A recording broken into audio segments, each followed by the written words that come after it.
বিসমিল্লাহির রহমানির রহিম। আসসালামু আলাইকুম। রুবেল স্টাডি পয়েন্টে আবার সকলকে স্বাগতম।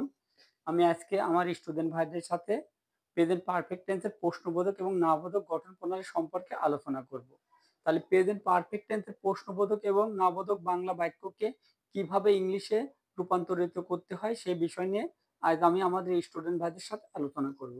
তাহলে প্রেজেন্ট পারফেক্ট টেন্সের প্রশ্নবোধক এবং নাবোধক হলে হ্যাভ অবলিক হ্যাজ সাবজেক্টের আগে বসবে, তারপর সাবজেক্ট বসবে, তারপর নট বসবে, তারপর মূল ভার্বের পাস্ট পার্টিসিপল বসবে, তারপর অবজেক্ট বসবে। সবশেষে আমরা প্রশ্নবোধক চিহ্ন ব্যবহার করতে পারি। তাহলে এই যে প্রেজেন্ট পারফেক্ট টেন্সের প্রশ্নবোধক এবং নামবোধক গঠন have oblique has plus subject plus not plus মূল ভার্বের past participle plus object plus প্রশ্নবোধক চিহ্ন। আমি বোঝার স্বার্থে এখানে একটা উদাহরণ লিখে রেখেছি যে রহিম কি একটি চিঠি লিখি নাই। তাহলে এখানে সাবজেক্ট কি আছে? রহিম। তাহলে কি লিখবো আমরা? রহিম থার্ড পারসন সিঙ্গুলার নাম্বার, সেক্ষেত্রে হ্যাজ। তাহলে হ্যাজ প্লাস সাবজেক্ট, সাবজেক্ট কি আছে? রহিম। তাহলে হ্যাজ রহিম। এবার মূল ভার্বের পাস্ট পার্টিসিপল বসাবো। এবার সাবজেক্টের পরে আমরা কি লিখবো? নট। তাহলে নট। এবার মূল ভার্বের পাস্ট পার্টিসিপল। মূল ভার্ব কি আছে?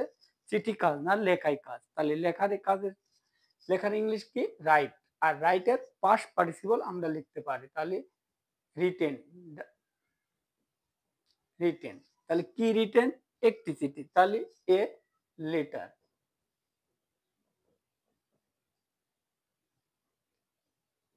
এইভাবে প্রেজেন্ট পারফেক্ট টেন্সের প্রশ্নবোধক এবং নামবোধক বাংলা বাক্যকে আমরা এই গঠন অনুসারে লিখতে পারি। আসসালামু আলাইকুম।